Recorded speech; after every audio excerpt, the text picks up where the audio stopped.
Alright, y'all, I'm going to read an article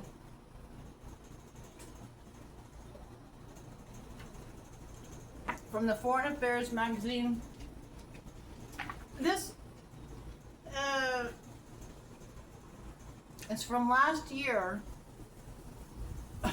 so it's a little dated, but I would say still relevant.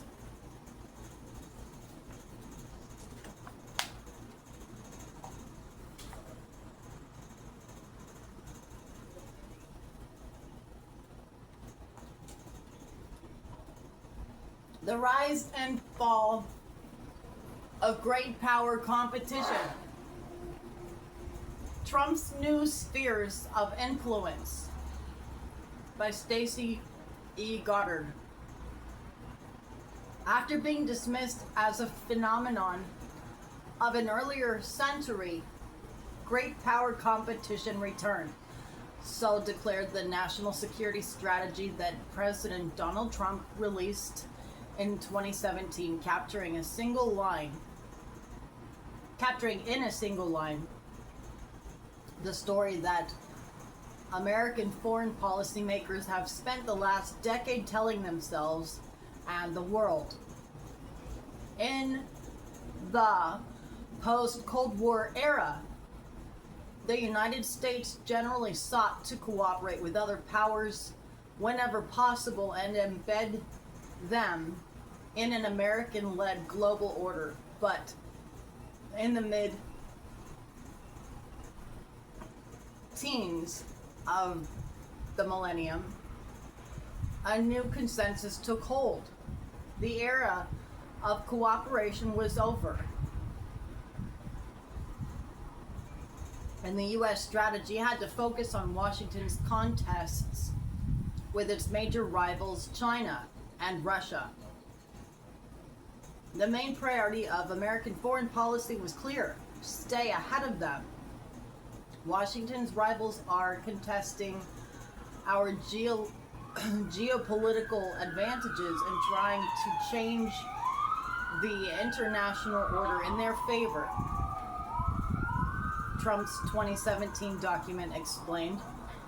As a result, his national defense strategy argued the following year,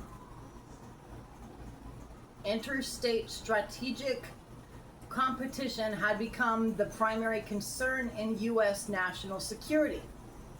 When Trump's bitter rival Joe Biden took office as president in 2021, some aspects of U.S. foreign policy changed dramatically, but great power competition remained the leitmotif. In 2022, Biden's national security strategy warned that the most pressing strategic challenge facing our vision is from powers that layer authoritarian governance with a revisionist foreign policy. The only answer, it argued, was to outcompete China and constrain an aggressive Russia.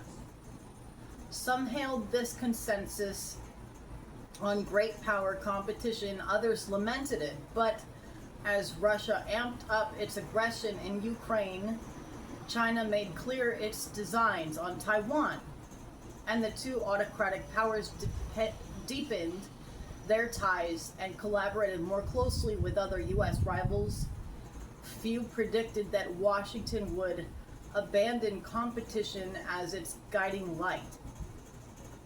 As Trump returned to the White House in 2025, many analysts expected continuity. A Biden-Trump foreign policy, as the title of an essay in Foreign Affairs described it. Then came the first 2 months of Trump's second term. With astonishing speed, Trump has shattered the consensus he helped create rather than compete with China and Russia, Trump now wants to work with them, seeking deals that during his first term would have seemed antithetical to U.S. interests. Trump has made clear that he supports a swift end to the war in Ukraine, even if it requires publicity, humiliating the Ukrainians while embracing Russia and allowing it to claim vast swaths of Ukraine. Relations remain more tense with China, especially as Trump's tariffs come into effect and the threat of Chinese retaliation looms. But Trump has signaled that he seeks a wide-ranging settlement with Chinese President Xi Jinping. Anonymous Trump advisors told the New York Times that Trump would like to sit down man-to-man with Xi to hammer out terms governing trade, investment, and nuclear arms. All the while, Trump has ramped up economic pressure on U.S. allies in Europe and on Canada, which he hopes to coerce into becoming the 51st state, and has threatened to seize Greenland and the Panama Canal. Almost overnight, the United States went from competing with its aggressive adversaries to bullying its mild-mannered allies. Some observers trying to make sense of Trump's behavior have tried to put his policies firmly back in the box of great power competition. In this view, moving closer to Russian President Vladimir Putin is great power politics at its finest, even a reverse Kissinger designed to split apart the Chinese-Russian partnership.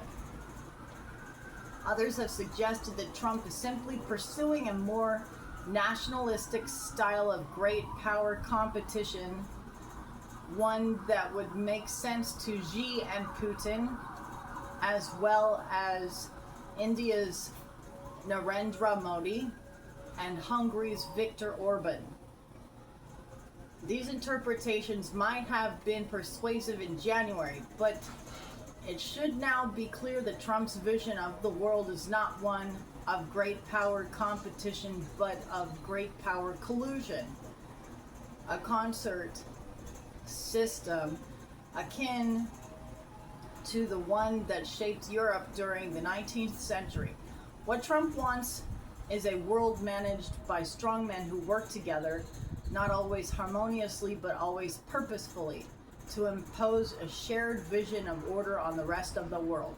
This does not mean that the United States will stop competing with China and Russia altogether. Great power competition is, as a feature of international politics, is enduring and undeniable.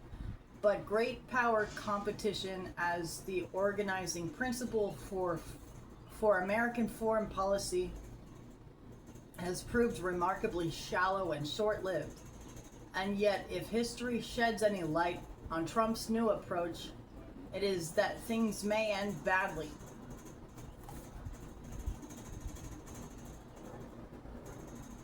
What's your story?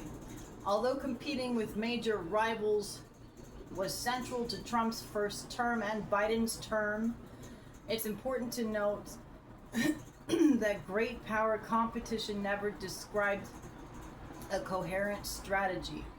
To have a strategy suggests that leaders have defined concrete ends or metrics of success. During the Cold War, for example, Washington sought to increase its power in order to contain Soviet expansion and influence. In the contemporary era, by contrast, the struggle for power has often seemed like an end in itself. Although Washington identified its rivals, it rarely specified when, how, and for what reason competition was taking place. As a result, the concept was exceedingly elastic. Great power competition could explain Trump's threats to abandon NATO unless European countries increased defense spending, since doing so could protect American security interests from free riding. But the term could also apply to Biden's reinvestment in NATO, which sought to revitalize an alliance of democracies against Russian and Chinese influence.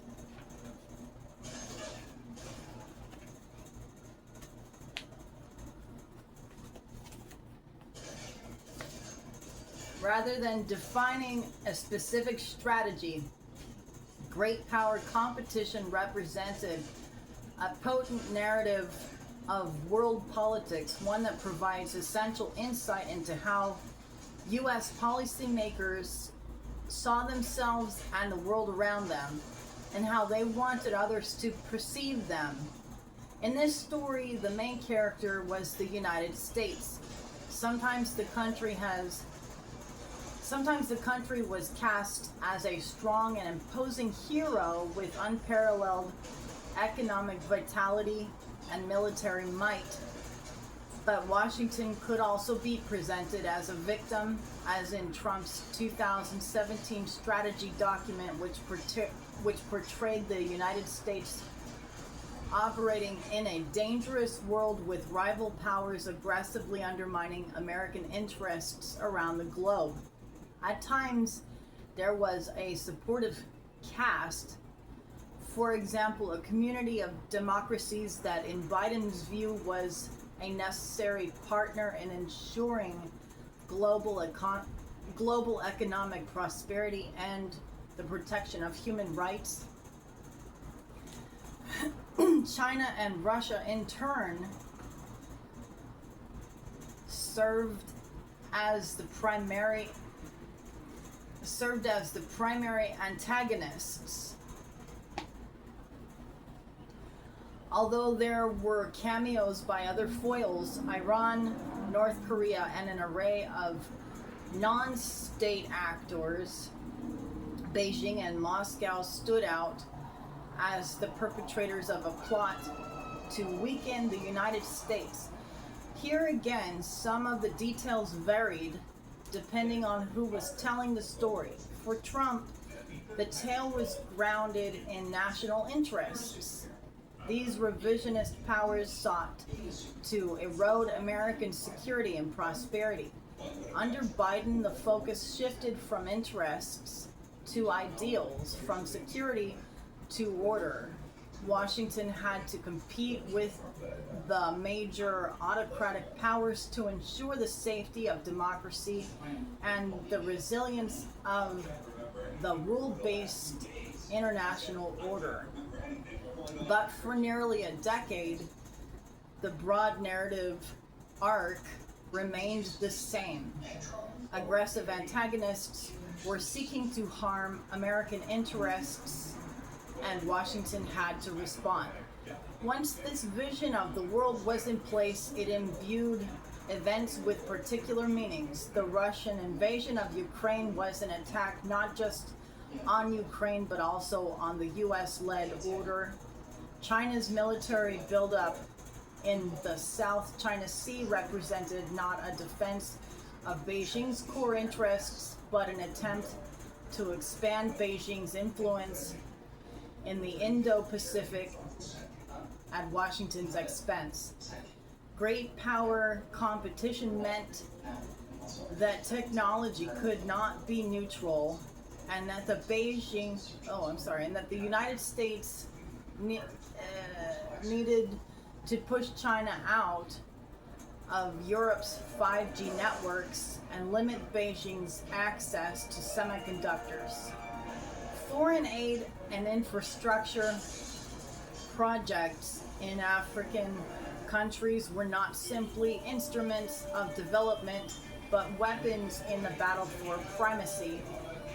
The World Health Organization, the World Trade Organization, the International Criminal Court, even the UN World Tourism Organization all became arenas in a contest for supremacy. Everything, it seemed, was now great power competition.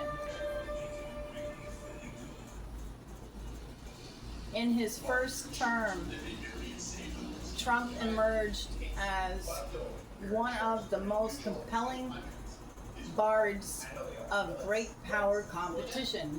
Our rivals are tough, they're tenacious and committed to the long term, but so are we, he said in a speech in 2017. To succeed, we must integrate every dimension of our national strength, and we must compete with every instrument of our national power. Announcing his candidacy for president 2 years earlier, he was more characteristically blunt. I beat China all the time. But having returned to office for a second term, Trump has changed tack. His approach remains abrasive and confrontational. He does not hesitate to threaten punishment, often economic, to force others to do what he wants, instead of trying to beat China and Russia. However, Trump now wants to persuade them to work with him to manage international order. What he is now telling is a narrative of collusion, not competition, a story of acting in concert. After a call with Xi in mid-January, Trump wrote on Truth Social, "We will solve many problems together and start immediately." We discussed balancing trade, fentanyl, TikTok, and many other subjects. President Xi and I will do everything possible to make the world more peaceful and safe. Addressing business leaders gathered in Davos, Switzerland that month, Trump mused that China can help us stop the war with, in particular, Russia, Ukraine. And they have a great deal of power over that situation and will work with them. Writing on Truth Social about a phone call with Putin in February, Trump reported, "We both reflected on the great history of our nations and the fact that we fought so successfully together in World War II. We each talked about the strengths of our respective nations and the great benefit that we will someday have in working together." In March, as members of Trump's administration negotiated with Russian counterparts over the fate of Ukraine, Moscow made clear its view of a potential future. We can emerge with a model that will allow Russia and the United States and Russia and NATO to coexist without interfering in each other's spheres of influence, spheres of interest. Fyodor Voidolovsky, a scholar who serves on advisory boards at the Russian Foreign Ministry and Secretary Council, told the New York Times, "The Russian side understands that Trump grasps this prospect as a businessman," Voidolovsky added. Around that time, Trump's special envoy, Steve Witkoff, a real estate magnate who has been heavily involved in the negotiations with Russia, mused about the possibilities for US Russian collaboration. In an interview with the commentator Tucker Carlson, share sea lanes, maybe send liquefied natural gas into Europe together, maybe collaborate on AI together, Witkoff said. Who doesn't want to see a world like that? In pursuing accommodations with rivals, Trump may be breaking with recent convention, but he is tapping into a deeply rooted tradition. The notion that rival powers should come together to manage a chaotic international system is one that leaders have embraced at many points in history, often in the wake of catastrophic wars that left them seeking to establish a more controlled, reliable, and resilient order. In 1814 to 1815, in the wake of the French Revolution and Napoleonic Wars that engulfed Europe for almost a quarter century, the major European powers assembled in Vienna with the aim of forging a more stable and peaceful order than the one produced by the balance of power system of the 18th century, where great power war occurred practically every decade. The result was the Concert of Europe, a group that initially included Austria, Prussia, Russia, and the United Kingdom. In 1818, France was invited to join. As mutually recognized great powers, members of the concert were endowed with special rights and responsibilities to mitigate destabilizing conflicts in the European system. If territorial disputes arose, instead of seeking to exploit them to expand on their own power, the European leaders would meet to seek a negotiated solution to the conflict. Russia had long eyed expansion into the Ottoman Empire, and in 1821 the Greek revolt against Ottoman rule seemed to provide Russia with a significant opportunity to do just that. In response, Austria and the United Kingdom called for restraint, arguing that a Russian intervention would wreak havoc on the European order. Russia backed down with Tsar Alexander I, promising, "It is for me to show myself convinced of the principles on which I founded the alliance." At other times, when revolutionary nationalist movements threatened the order, the great powers convened to guarantee a diplomatic settlement, even if it meant foregoing significant gains. For around 4 decades, the concert channeled great power competition into collaboration. Yet, by the end of the century, the system had collapsed. It had proved unable to prevent conflict among its members, and over the course of three wars, Prussia systematically defeated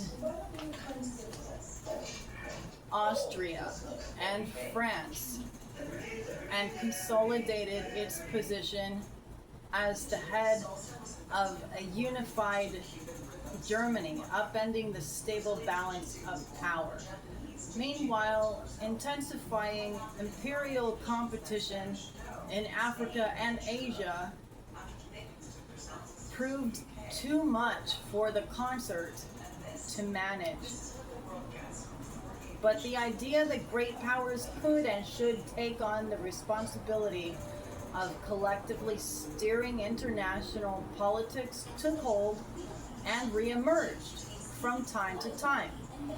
The concert idea guided U.S. President Franklin Roosevelt's vision of the United States the Soviet Union, the United Kingdom, and China as the four policemen who would secure the world in the aftermath of World War II. The Soviet leader Mikhail Gorbachev imagined a post-Cold War world in which the Soviet Union would continue to be recognized as a great power, working with its former enemies to help order Europe's security environment. And as Washington's relative power appeared to wane at the beginning of this century, some observers urged the United States to cooperate with Brazil, China, India, and Russia to provide a similar modicum of stability in an emerging post-hegemonic world. Carving up the world. Trump's interest in a great power concert does not derive from a deep understanding of this history. His affection for it rests on impulse. Trump seems to see foreign relations much as he sees the worlds of real estate and entertainment, but on a larger scale. As in those industries, a select group of power brokers are in constant competition, not as mortal enemies, but as respected equals. Each is in charge of an empire that he may manage as he sees fit. China, Russia, and the United States may jockey for advantage in various ways, but they understand that they exist within and are in charge of a shared system. For that reason, the great powers must collude even as they compete. Trump sees Xi and Putin as smart, tough leaders who love their country. He has stressed that he gets along well with them and treats them as equals, despite the fact that the United States remains more powerful than China and stronger than Russia. As with the concert of Europe, it is the perception of equality that matters. In 1815, Austria and Prussia were no material match for Russia and the United Kingdom, but were accommodated as equals nonetheless. In Trump's concert story, the United States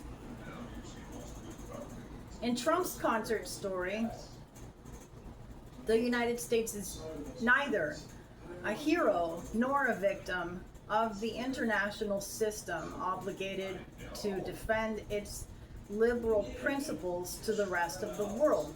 In his second inaugural address, Trump promised that the United States would lead the world again, not through its ideals, but through its ambitions. With a drive to greatness, he promised would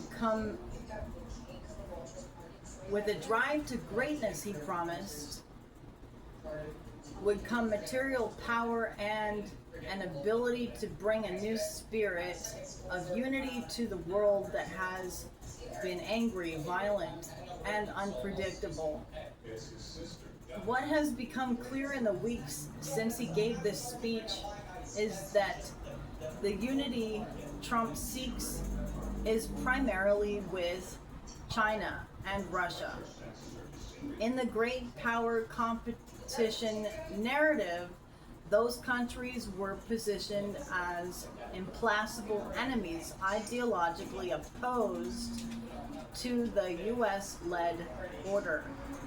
In the concert narrative, China and Russia no longer appear as pure antagonists, but potential partners working with Washington to preserve their collective interests. This is not to say that concert partners become close friends. Far from it. A concert order will continue to see competition as each of these strongmen angles for superiority. But each recognizes that conflicts among themselves must be muted so that they can confront the real enemy, forces of disorder.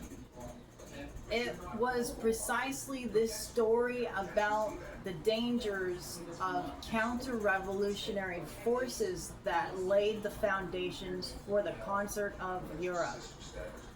The great powers set aside their ideological differences, recognizing that the revolutionary nationalist forces that the French Revolution had unleashed posed more of a threat to Europe than their narrower rivalries ever could. In Trump's vision of a new concert, Russia and China must be treated as kindred spirits in quelling rampant disorder and worrisome social change.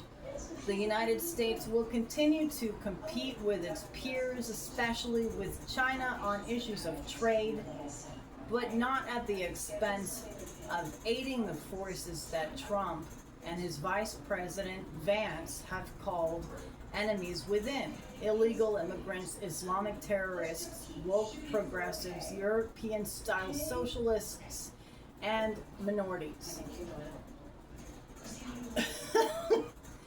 For a concert of powers to work, members must be able to pursue their own ambitions without trampling on the rights of their peers. Trampling on the rights of others, in contrast, is both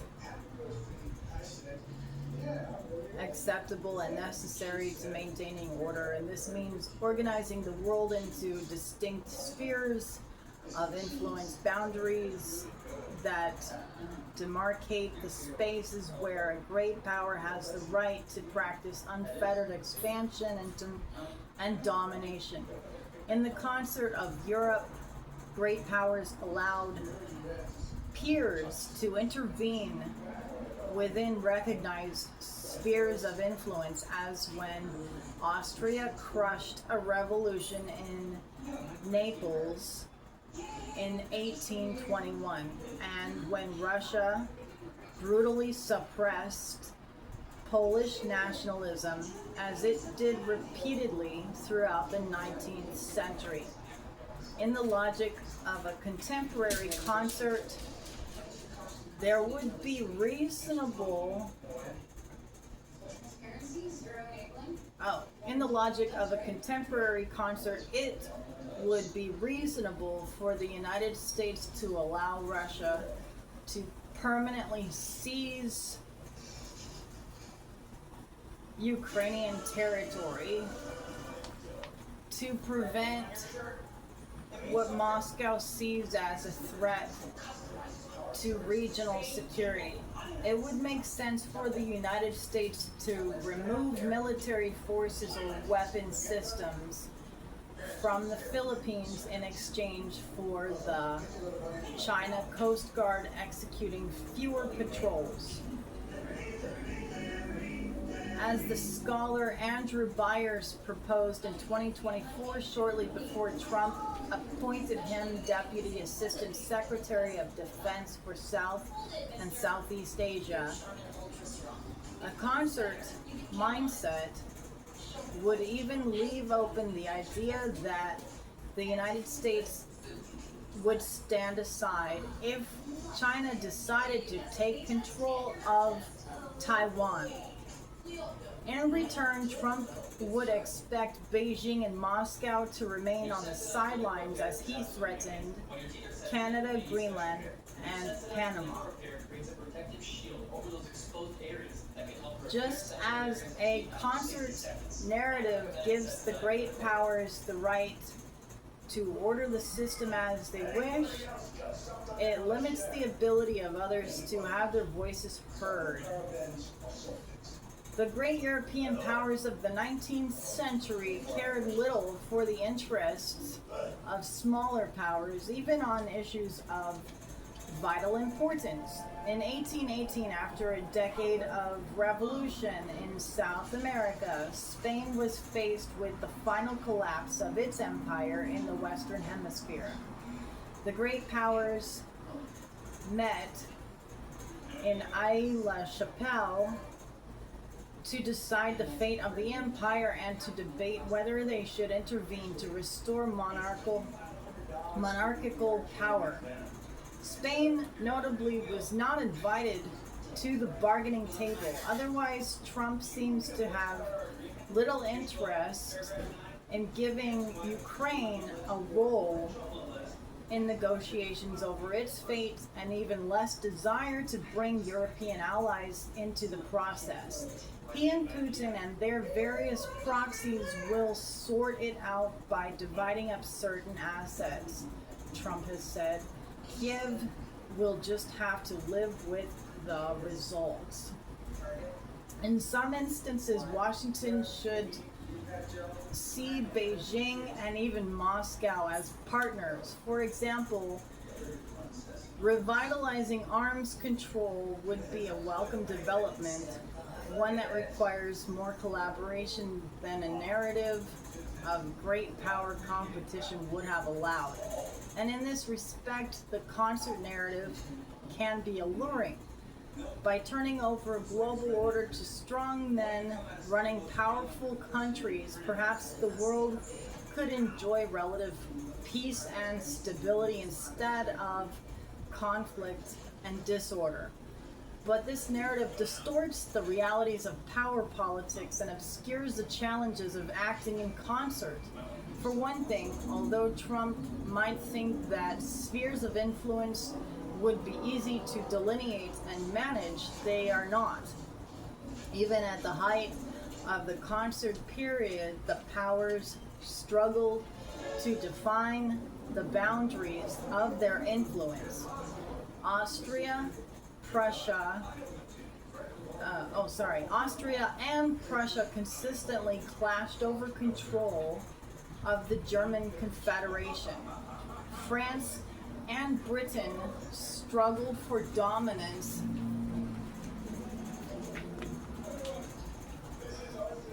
in the Low Countries. More recent attempts to establish spheres of influence have proved no less problematic. At the Yalta Conference in 1945, Roosevelt, the Soviet leader Joseph Stalin, and British Prime Minister Winston Churchill envisioned peacefully co-managing the post-World War II world. Instead, they found themselves battling at the boundaries of their respective spheres. First at the core of the New Order in Germany, and later at the peripheries in Korea, Vietnam, and Afghanistan. Today, thanks to the economic independence brought on by the globalization,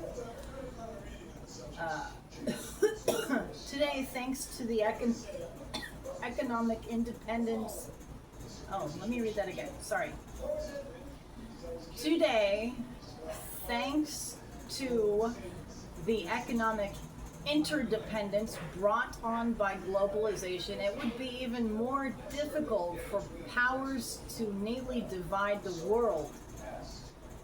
Complex supply chains and streams of foreign direct investment would defy clear boundaries, and problems such as pandemics, climate change, and nuclear proliferation hardly exist inside an enclosed sphere where a single great power can contain them.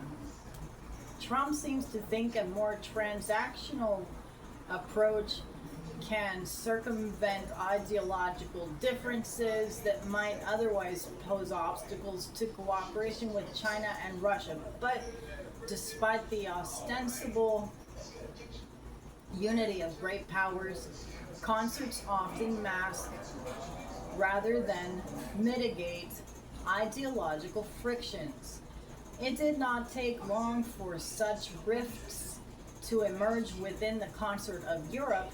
During its early years, the conservative powers, Austria, Prussia, and Russia, formed their own exclusive grouping, the Holy Alliance, to protect their dynastic systems.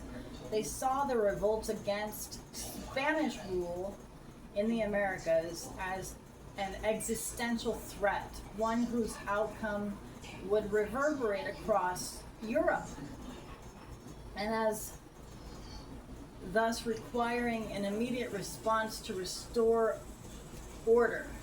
But leaders in the more liberal United Kingdom saw the rebellions as fundamentally liberal, and although they worried about the power vacuum that could arise in their wake, the British were not inclined to intervene. Ultimately, the British worked with an upstart liberal country, the United States, to cordon off the Western Hemisphere from European intervention, tacitly supporting the Monroe Doctrine with British naval might. It is not a stretch to imagine similar ideological battles in a new concert. Trump might care little about how Xi managed his sphere of influence, but images of China's using force to crush Taiwan's democracy would likely galvanize opposition in the United States and elsewhere, just as Russia's aggression against Ukraine angered democratic